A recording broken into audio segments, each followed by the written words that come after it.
your music is very much inspired by 80s rock and roll, 80s metal, of course. But bands back then, they left home, they broke with their parents, whatever, you know. It's quite different on your side. Yeah, we all have really good relationships with our families, and you know, this one being my little brother as well, so it's quite literally family.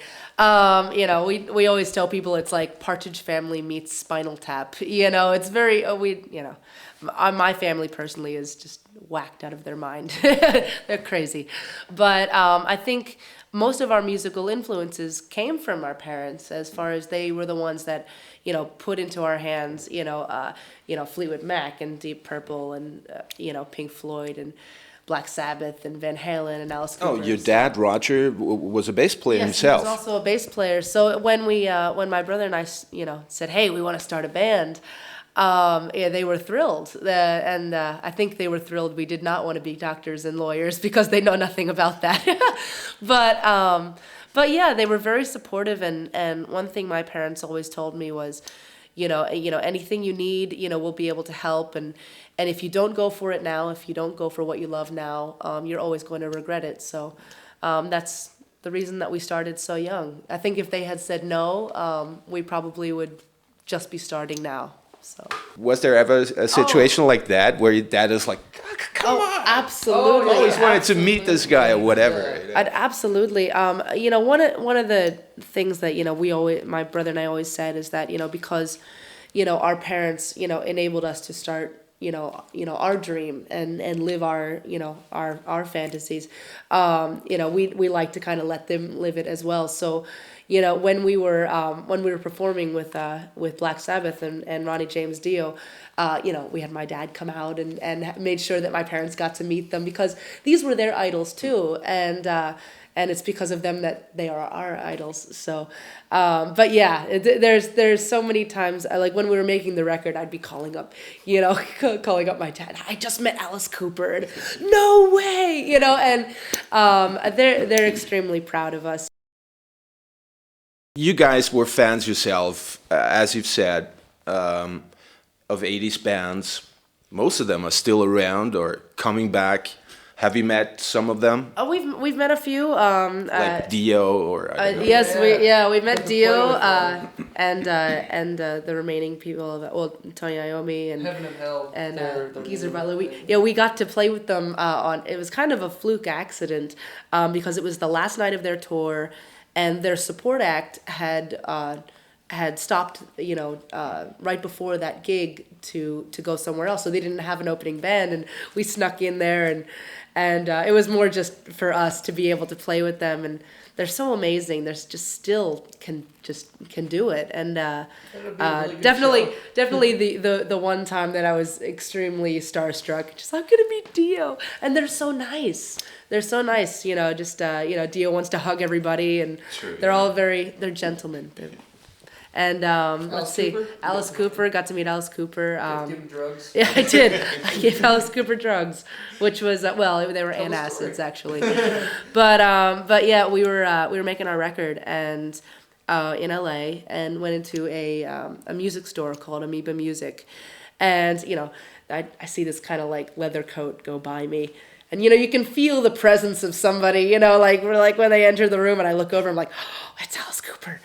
Then, you know, I was going to kick myself if I didn't go over and say hi. So I decided to go over and say hi. And, you know, he said that I looked like I was in a band. So we talked about that for a little bit. And then he points to, I don't have it on me right now, but on my keychain, I used to have this little container that I used to carry my earplugs in. And he points to the container that's on my keychain and he says, do you have any antacid in there? Because I have a little bit of heartburn. And it just so happens that the job that my dad used to have was working at a Pepsid AC factory for antacid. So I had some in my jacket and I gave him a little bottle of it. And so we joked about how this is the good stuff. This is right from the factory. So technically it gave Alice Cooper drugs. You got a lot of attention in the States, especially you as a female lead singer. You voted or named the hottest chick in metal. Hottest chick in metal. Does that flatter you? Absolutely. it's funny because I get what I do get asked a lot is that, isn't it hard to be taken seriously when everybody is looking at you as oh, look at the pretty girl, and to me It's not a bad thing it's to not be a bad pretty. thing. Well, here's the thing, it's like if somebody can look at me and we get attention because of that, the hottest chick in metal for Revolver magazine, if I was a guy, obviously I wouldn't be on the cover as Revolver's, hottest chick in metal. So for just that reason alone, our band, yeah, that would be a different title. But for that reason alone, we got a lot of exposure and a lot of people started coming to our shows because they were curious, because of the hottest chick in metal thing, and I don't mind at all. And plus it goes hand in hand with rock and roll, sex and rock and roll, and it just that's the way it is. Well, that's what rock and roll literally means. It was born out of that, right? Next time Playboy is gonna ask you, would you do it? I don't know, honestly. I haven't quite decided. New HALESTORM record out. See the female singer naked. I think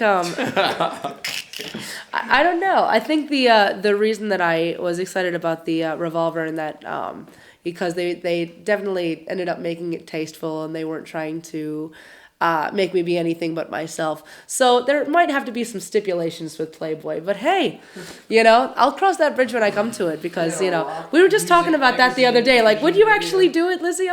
I don't know. Maybe. I'd do it. Maybe. Yeah. If not, my brother will. The ring story, the famous. The ring story, yes, the famous. Well, yeah, we have some. This is our rings. Well, here's the thing. A couple of years before we had even met Joe and Josh here, we had bought some rings for ourselves, and we bought 4 of them, and 2 of them were in random sizes, and we told each other, we said, when we find our band members that we can call family, and that we can, conquer the world with, we're going to give them these rings as kind of a token of or a symbol of, of us all binding together. And, it's very cheesy, but we had forgotten about it for a long time. They were in my parents' attic, forgotten about it. We got them engraved with our logo, and right after we got signed to Atlantic Records, we found them. Cinderella situation. Yeah, we found them and presented them to Joe and Josh, and eerily, both of those rings fit them perfectly on their right ring finger. So it was meant to be. And we lived, we more or less proposed to them. Truth is, you told those guys, you have to wear those rings or you're out of the band. Yeah, true, yeah. True. Where's your ring? What's your ring? It's on my bag. That's your last show. I'll have it on tonight. That was your last chance, Joe. You're out of the band. You want to leave the interview? Shinedown plays quite a role in your guys' career. How did that start? Absolutely. Well, they're family.